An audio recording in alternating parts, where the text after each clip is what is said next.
আমার নাম দুর্গা বসা, বর্ধমান ইউনিভার্সিটির অন্তর্গত কালনা বিএড বিভাগে ৪র্থ সেমিস্টারের ছাত্রী।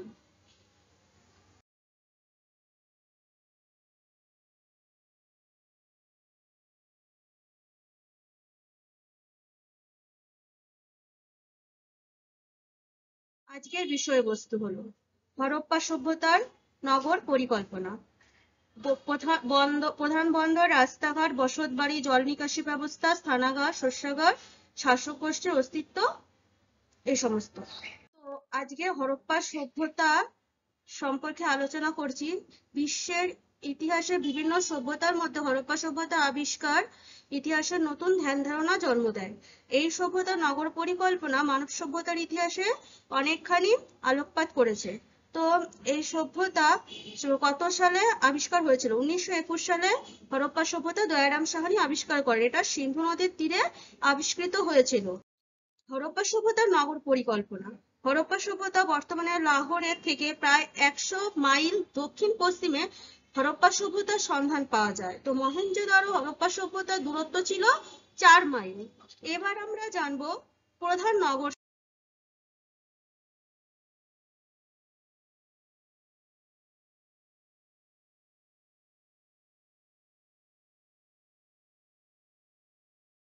রাস্তাঘাট, এখানকার রাস্তাঘাটের কিছু ছবি দেওয়া আছে।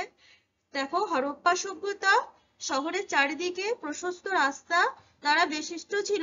বিভিন্ন অংশে রাজপথগুলি 3 মিটার থেকে 10 মিটার চওড়া সমান্তরালভাবে বিস্তৃত ছিল। এবার আমরা জানবো বসতবাড়ি সম্পর্কে।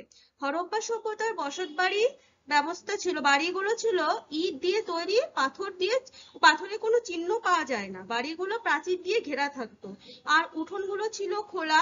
এখানে দেখা যাচ্ছে বসত বাড়ির ছবি দেওয়া আছে। ঘর, কুয়ো, নর্মদা, সিঁড়ি ব্যবস্থা ছিল, এবং গলিগুলোর দুপাশে বসত বাড়িও দেখা গেছে।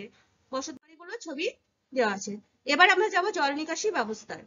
হরপ্পা সভ্যতার উন্নত জল নিকাশি ব্যবস্থা ছিল। নগরগুলো জল নিকাশের জন্য মানে নর্দমার ব্যবস্থা থাকতো।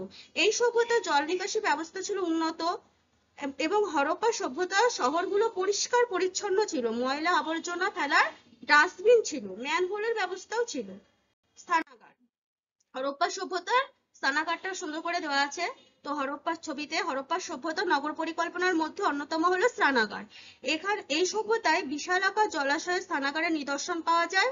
ঐতিহাসিকগণ হরপ্পা সভ্যতার স্নানাগার ছিল হরপ্পা সভ্যতার নগরের প্রধান একটা বিশেষ দিক ছিল। এবার আমরা দেখবো এখানকার শস্যাগার, মানে খাদ্যশস্য যেখানে মজুত করে রাখা হতো সেই সমস্ত জায়গা সম্পর্কে জানবো। তো খাদ্যশস্য মজুত করে রাখার জন্য হরপ্পা সভ্যতার শস্যাগারের নিদর্শন পাওয়া যায়।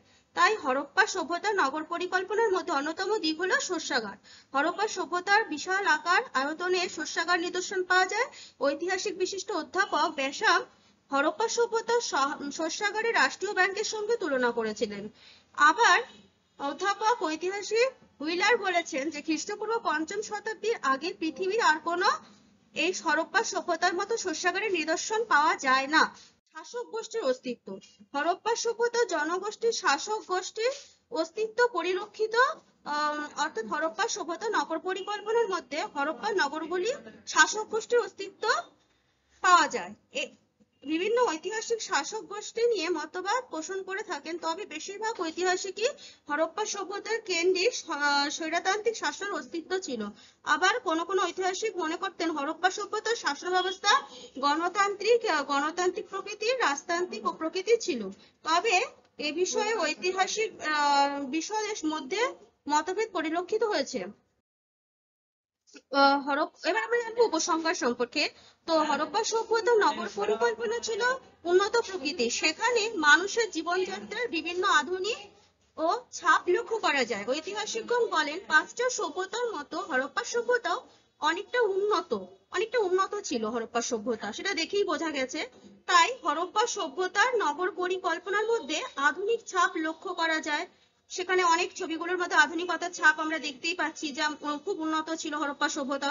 শস্যাগার, স্নানাগার, এই সমস্ত কিছু নগর, তারপরে যাই হোক বসত বাড়ি, সমস্ত কিছু উন্নত ছিল।